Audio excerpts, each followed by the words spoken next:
Before you dive into Crystal's story, remember to like, share, and subscribe.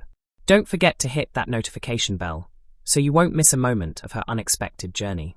Crystal, at 27, was a creature of the city. Her life was a meticulously applied palette of urban grit and glamour. Her days were a blur of smoky eyes for magazine shoots, avant-garde looks for fashion shows, and flawless complexions for A-list celebrities.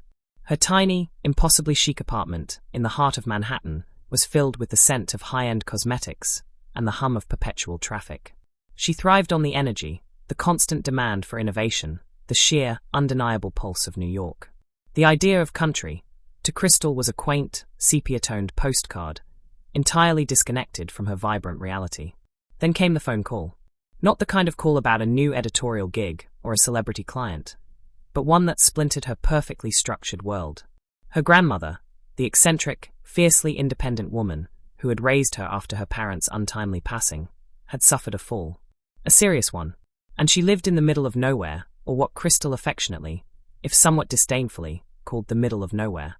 Specifically, a sprawling, slightly dilapidated farm in rural Missouri. Packing was an exercise in cognitive dissonance.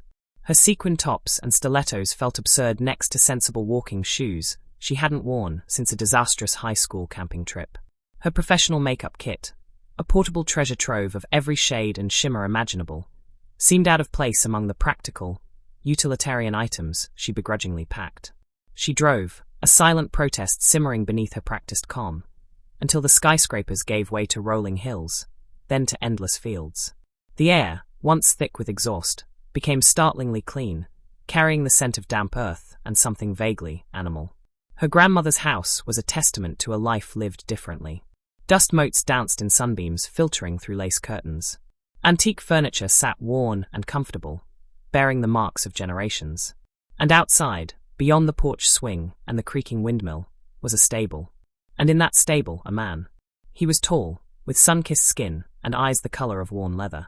A faded plaid shirt stretched across broad shoulders, and his jeans were perpetually dusted with hay and something unidentifiable.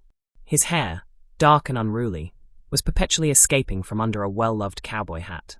He was shoveling, grunting with effort, and his arms, Crystal noted with a flicker of professional interest, were quite defined. "You must be Crystal," he said, his voice a low rumble, as he leaned on his shovel, pushing his hat back. He didn't seem surprised by her presence, or by her decidedly urban attire, which now felt utterly ridiculous. "I'm Jason. Your grandma called me. Said you were coming." Jason was a farrier, a blacksmith of horseshoes. He spent his days coaxing reluctant hooves, shaping molten metal, and wrangling beasts far larger than Crystal was comfortable with. His hands, though rough and scarred, possessed a surprising gentleness when he handled the horses. He smelled of sweat, leather, and something earthy, something that was entirely foreign to Crystal's world of designer perfumes. Their initial interactions were a study in contrasts. Crystal, ever the perfectionist, would try to offer advice on his look. "You know, a little product in your hair wouldn't hurt," she'd suggest, eyeing his perpetually wild locks. He'd just grin, a slow, easy smile that crinkled the corners of his eyes. "Don't need it. The wind does the styling out here."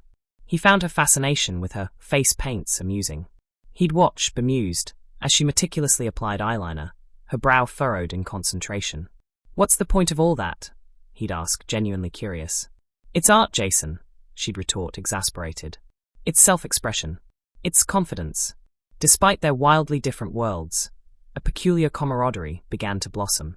Crystal, initially resentful of her rural exile, found herself drawn to the rhythm of the farm. She'd watch Jason work, fascinated by his quiet competence, the way he moved with an effortless strength. He, in turn, found himself lingering near the house, drawn by the faint scent of something floral and the sight of Crystal, impeccably dressed even when simply fetching eggs from the coop, a look of amused bewilderment on her face as a chicken clucked indignantly at her. One evening, after a particularly frustrating attempt to coax a stubborn chicken back into its run, Crystal found herself laughing, a genuine, unforced sound that surprised even her. Jason was there, leaning against the fence, a faint smile playing on his lips. "Guess you're getting the hang of it," he said, his eyes sparkling. She shook her head, still chuckling. "Hardly. But it's not as bad as I thought." He pushed off the fence. "Want to learn to ride?" Crystal, who had previously only ever ridden in climate-controlled taxis, hesitated. But something in his steady gaze, in the quiet invitation, made her nod. The first few lessons were clumsy, bordering on comical. She was terrified of the horses, unsure of her balance, and acutely aware of how unglamorous she looked covered in dust and hay. But Jason was patient. He spoke to the horses with a soothing voice, and he guided her with a gentle, firm hand. Slowly, tentatively, she began to trust not just the horse, but him. She learned the scent of horses, the feel of leather against her skin, the surprising freedom of galloping across an open field with the wind whipping through her hair. One afternoon, after a particularly exhilarating ride, they sat on the porch swing, the sun setting in a blaze of orange and purple across the vast sky. Crystal's face, usually a canvas for her artistry, was bare, flushed from the ride. Her hair, usually perfectly styled, was a tangled mess. And she realized, with a startling clarity, that she didn't care. "It's beautiful here, isn't it?" she said, her voice soft. Jason nodded, his gaze fixed on the horizon. "Always has been." She turned to him, her heart thrumming a rhythm entirely different from the city's pulse. He turned too, and their eyes met. In that moment, surrounded by the vast silence of the countryside, Crystal saw not just a cowboy, but a man of quiet strength, a connection to something real and grounded. And Jason saw beyond the perfectly applied makeup, beyond the urban sophistication, to the vibrant, resilient woman beneath. He reached out, his callous thumb gently brushing a stray strand of hair from her cheek.